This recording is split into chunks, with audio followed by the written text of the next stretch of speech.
Bir çox insan avtomobil seçərkən qiymətə, dizayna və komforta üstünlük verir. Ancaq ən vacib detalı, düzgün təkər seçimini unutur. Halbuki, avtomobilin yolla təmas edən yeganə hissəsi onun təkərləridir. Yanlış seçim qəza riskini yaradır. Sürücüləri avtomobil təkərləri ilə bağlı maraqlandıran suallara Oxazın Avtostoda layihəsi çərçivəsində cavab tapmağa çalışacağıq. Biz hazırda təkər dəyişimi və balans prosesini əyani şəkildə göstərəcəyik və bugün bizə yardım olacaq şəxs Arif Ustadır. Arif Usta, bir daha sizi salamlayıram. Ümumilikdə avtomobildə ən önəmli hissələrdən biri də təbii ki təkərdir və bir çox hallarda sürücülər təkər seçiminə önəm vermirlər. Ən düzgün təkər seçimi necə olmalıdır və sürücülər daha çox təkər seçimində nəyə diqqət etməlidirlər? Birinci növbədə təkər sistemində sürücülər təkərin ili, təkərin keyfiyyəti, ikinci əl avtomobil təkərlərindəki onların da ili gedi önəmlidir, il söhbəti. Onları da istifadə eləmək olur, ancaq ili təzə olmaq şərti ilə istifadə eləmək olar. Bəzən sürücülər avtomobil istehsalçılarının tövsiyə etdiyi təkərlərdən kənara çıxırlar və öz avtomobillərinə fərqli təkərləri alıb istifadə edirlər. Ümumiyyətlə, bu nə dərəcədə doğrudur və bunun mənfi tərəfləri nədir? Sürücülər istehsal eləyən avtomobilin təkərini dəyişirlər. Orada maşının yanacaq sisteminə təsir eləyir. Sonra şaraboylardır, amortizatorlardır, tormuz sistemlərinə ağırlıq verir də, ölçüdən əlavə olduğuna görə. Bəzi sürücülər də avtomobilin daha cəlbedici görünməsi üçün fərqli ölçüdə təkərlərdən istifadə edirlər. Bu nə dərəcədə doğrudur və bu hansı təhlükələri, hansı riskləri yaradır? Risklər belə yaranır ki, avtomobildə ölçülər böyük olanda və yaxud da balaca olanda maşında elə bir avariya şəklində bir şey olmur. Sadəcə maşının özünün nə ziyanlıq vurur ki, sürücülər maşının gözəl görünməyinə görə təkəri böyüdürlər və yaxud da balacalaşdırırlar. O böyük olan halda yenə deyirəm ki, yanacaq sərfiyyatıdır, şaraboylardır, tormuz askı sistemlərinə təsir göstərir. Usta, müəyyən hallarda isə çarpaz dəyişilmə deyilən prosesi sürücülər həyata keçirmirlər. Bu dəyişikliklər baş vermədikdə avtomobil üçün və yaxud da təkər üçün hansı problemlər yaranır? Hər 10 mindən bir təkərlərin yeri dəyişiləndə təkərlərin ömrü uzun olur. Əgər dəyişməyən halda təkərlər qabaqda qalır, qabaq çəkən maşınlarda təkərlər tez yeyilir. Yeyildiyi halda təkərlərin ömrü azalır. Sürücülərə tövsiyəmiz odur ki, hər 10 mindən bir təkərlərin dal-qabaq yerini dəyişmək məsləhətdir ki, ona görə məsləhətdir ki, təkərlərin ömrü uzun olur, kilometrajı çox verir təkərlərdə, eyni qayda, eyni bərabərlikdə təkərlər yeyildi. Gəlin indi isə keçək iş prosesinə və detalları daha dəqiq şəkildə orada bizə əyani şəkildə göstərir. Hal-hazırda müştərimiz yaxınlaşıb, avtomobilin balansı pozulub, onu da biz sizə göstəririk ki, nə qədər pozulub.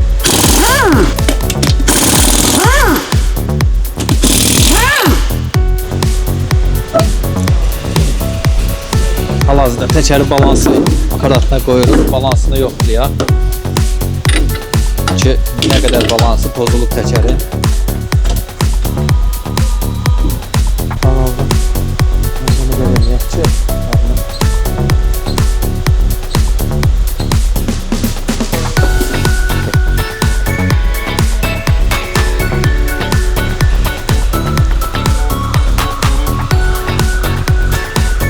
Təkərin balansı pozulduqda avtomobilə bu necə təsir edir və sürücülər əksər hallarda bunu necə hiss edirlər? Təkərin balansı pozulduğu halda sürücü onu titrəməsi ilə avtomobilin sükanı titrəyən halda sürücü onu hiss eləyir. Hiss elədiyi zamanda onu ustaya müraciət eləyir. Usta onun təkərlərinə baxır. Ola bilər ki, təkərdə əyrilik olarsa orada da titrəmə verə bilir. Diskidə əyrilik olanda titrəmə verir. Bir balansı pozulanda da onu usta təyin eləyir ki, nədən əmələ gəlir bu titrəmələr. Onlara baxıldıqdan sonra balansını eləyir, yola salır müştəri. Titrəmədən başqa avtomobilə necəsə başqa yan təsirlər olur? Avtomobilə titrəmə başqa fəsadlar da verir. Rılavay kolonka titrəyirsən, onu vaxtında balans eləmədikdə, vaxtında onun üstünə düşmədikdə sürücü rılavay kolonkaya təsir eləyir. Nakonechniklərdir, şaraboylardır, üstüb siyan paserniklərinə ziyanlıq vurur bu hallarda. balans prosesində olan təkərdə hansı problemlər aşkarlandı və bunu bizə əyani şəkildə göstərməyinizi xahiş edərdik. Hal-hazırda bu təkərin balansı pozulub. Sükan titrəməsindən də sürücü onu bilir ki, maşının balansı pozulub, titrəmə var. Təkərə baxdıq, diskisi təmizdir, pakışkası da təmizdir. Yəni heç birində nə diskisində ya pakışkasında əyrilik falan yoxdur. 10 qram yük istəyir təkər. Sadəcə olaraq balansı pozulub təkərin. Fiziolog olaraq təkərə baxdıq. Necə bilmək olar ki, artıq bunun dəyişilmə vaxtı gəlib çatıb? Təkərə vizual baxışda ancaq təkərin dəyişilməsini bilməkdən ötəri usta bu yan hissələrinə baxır. Təkərin yiyinti burada protektor məsafəsi dəyazlaşanda dəyişilməlidir. Burada sadəcə olaraq protektor arası məsafəsi çoxdur, dərinlikləri çoxdur. Bu dəyişməyə ehtiyac yoxdur hələ ki. Sürə bilər müştəri rahatçılıqla. Təkərdə heç bir problem yoxdur. Təkərin protektoru neçə milliyə düşdükdə artıq biz onu dəyişməliyik? Təkərin protektoru 1 milli yarıma düşdükdə təkər dəyişilməlidir, yenisi ilə əvəz olunmalıdır. Bəzən də all season deyilən 4 fəsilli təkərlər mövcuddur ki, sürücülər ondan da alıb istifadə edir. Ümumiyyətlə bu təkərin digərlərindən hər hansı bir üstünlüyü və yaxud da negativ, mənfi yanı varmı? 4 fəsilli təkərlərdə üstünlük odur ki, təkərin asfalta yapışma həddi var. Orada plus da burada göstərilir ki, M plus S yazılır 4 fəsilli təkərlərdə. Həm də ki, asfalta yapışması daha yaxşı olur, sürüşkənliyi az olur 4 fəsilli təkərlərdə. Rezin qatı orada təkərdə çox olur. Kapron qatları az olur. O asfalta yapışması daha yaxşı olur 4 fəsilli. Səs eləmir təkərlərdə, uğultu səs eləmir. Rahat olur, yumşaq olur. Sürücü rahat ondan istifadə eləyə bilir elə təkərlərdə. Bəs bu 4 fəsilli dediyimiz təkərlərin istifadə müddəti ilə digər təkərlərin istifadə müddəti arasında hər hansısa bir fərq mövcuddurmu? Zavod buna 50.000 kilometraj qoyur ki, 50.000 bu təkəri istifadə eləyə bilərsiniz. O qədər də elə bir böyük fərq yoxdur. 4 fəsilliklə 1 fəsilli fərqli yoxdur. Eyni kilometraj verir təkərlər. Mövsümi təkərlərdən danışaq, yay və qış təkərləri. Bunlar arasında əsas fərqlər nədir və sürücü qışda yay təkərindən və yaxud da yayda qış təkərindən istifadə edərsə hansı problemlərlə qarşılaşa bilər? Mövsümi təkərlərdə belədir ki, qış təkəri sırf qış üçündür. Ona görə vurulur ki, qış təkəri yağışlı havalarda suyu yarmaqdan ötəridir. Qış təkəri qarlı havalarda, sulu havalarda sürücü rahat hərəkət edə bilsin. Ümumiyyətlə sürücülər mövsümi təkərlərə üstünlük verirlərmi? Yəni qışda müştərilər gəlirmi ki, biz artıq qış təkərindən istifadə etmək istəyirik, təkərimizi dəyişək? Əlbəttə olur. Sürücülər var ki, qış mövsümü gələndə qış təkəri ilə avtomobilini yeniləyirlər, qış təkəri üçün. Yenə qış mövsümü qurtarır, yay mövsümünə keçəndə yenə yay mövsümünün təkərlərini gətirirlər, dəyişirik, biz yola salırıq müştərilərimizi.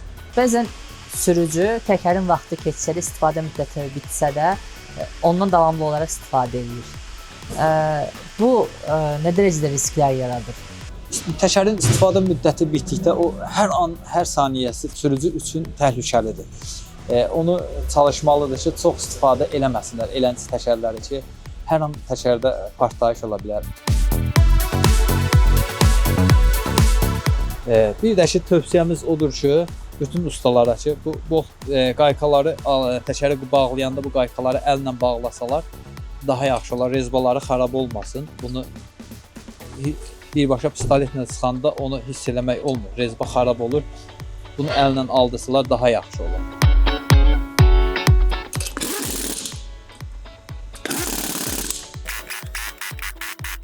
Artıq balans prosesi yekunlaşdı və avtomobilin təkəri üzərinə yerləşdirildi. Usta, ümumilikdə avtomobilin təkərində hava təzyiqi neçə bar olmalıdır və bu maşından maşına dəyişirmi? Əlbəttə, maşından maşına dəyişir, avtomobildə havalar dəyişir, barları. Zavod qoyduğu avtomobildə bar 3 atmosfer olur, 3-5 olur. Biz onu burada öz yollarımıza görə uyğun olaraq sürücünün rahatçılığına görə 2 atmosfer qoyuruq təkərlərdə ki, maşınlarda yumşaqlıq əmələ gəlsin. Sedanlarda 2 olur, ciplərdə isə 2,5 olur. Usta, bəs avtomobilin təkərinin həddindən artıq çox hava vurduqda və yaxud da ki, normadan az hava vurduqda hansı təhlükələr yaranır? Normadan artıq təkərə hava vurulduqda partlama riskləri çox olur təkərlərdə. Bir də sürüşkənliyi çox olur. Maşında saxlamır da, yəni tormuz verəndə maşın dayanmır, sürünsür gedir. Qaldı ki, təkərin havası aşağı olanda yenə də orada təkərlərdə əyilməyə doğru çox meylli olur. Təkərlərdə hava aşağı olanda təkər tez əyilir, təkərlərdə şişmə əmələ gəlir. Hava təzyiqinin həddindən çox artıq olmasının mövsümə görə bir fərqi var. Qış mövsümündə təkərin havası aşağı olmalıdır. Normaldan biraz aşağı olmalıdır ki, sürüşkənlik olmasın. Yay mövsümündə də təkərlərin havası artıq olarkən sürüşkənlik əmələ gətirir maşının. Partlama riski az olur. Partlamadan söz düşmüşkən bəzən müşahidə edirik ki, bir çox hallarda daha doğrusu müşahidə edirik ki, avtomobilin təkəri daha çox yan tərəfdən partlayır. Bunun hansısa bir xüsusi səbəbi var?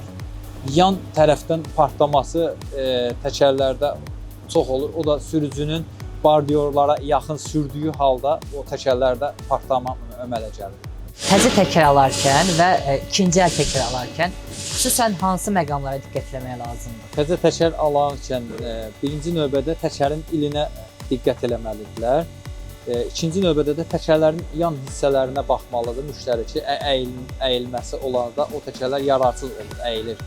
Bortları əyri olar təkərlərin yararsız olur. İkinci əl təkərlərdə də eyni qaydada, yəni onlarda da il söhbəti olur. Onlarda da təkərlərdə əyilməyinə diqqət göstərilməlidir. Ucuz və premium təkərlər mövcuddur. Bunlar arasında siz fərqlər nədir? Premium təkərlərdə fərqləri odur ki, kilometrajı çox olur, sürüşkənliyi çox az olur, rahat təkərli, yumşaqlığı çox olur o təkərlərdə. Ucuz təkərlərində keyfiyyət baxımı, onlarda məsələn üçün kilometraj az olur, həm də ki, sürüşkənliyi çox olur o təkərlərdə. Udara düşəndə tez əyilir, şişqa verir o ucuz təkərlər. Premium təkərlərdə udara düşəndə şişqa əyilmələri olmuyor təkərlərdə. Bəs Çin istehsalı təkərlər necə? Nə dərəcədə üstünlük verir sürücülərimiz buna? Çin istehsal təkərlər də keyfiyyətli təkərlərdir. Ondan da istifadə edirlər müştərilər. Çox gözəl təkərlərdir. Yəni elə bir ciddi problemləri olmur. Firmalar adları ilə fərqlənir ki, bu firmada məsəl üçün bu təkər 30 min gedir, bu firmada təkər 60 min gedir. Bir Çin təkərlərinin fərqi onlarda da eyni bir şey, eynidir. Sonda sürücülərə nə məsləhət görmək istəyərdiniz? Sürücülərə sonda məsləhətim odur ki, yeni təkərlərə, təzə təkərlərə üstünlüyü çox versinlər. Yeni təkər daha məsləhətdir ki, ondan istifadə eləsələr daha yaxşıdır. Bir daha təşəkkür edirəm vaxt ayırdığınız üçün. Artıq avtomobilimiz istifadəyə hazırdır. Avtomobil dünyası ilə bağlı maraqlı məlumatlar əldə etmək üçün Oxazın Avtosto layihəsini izləməyi unutmayın.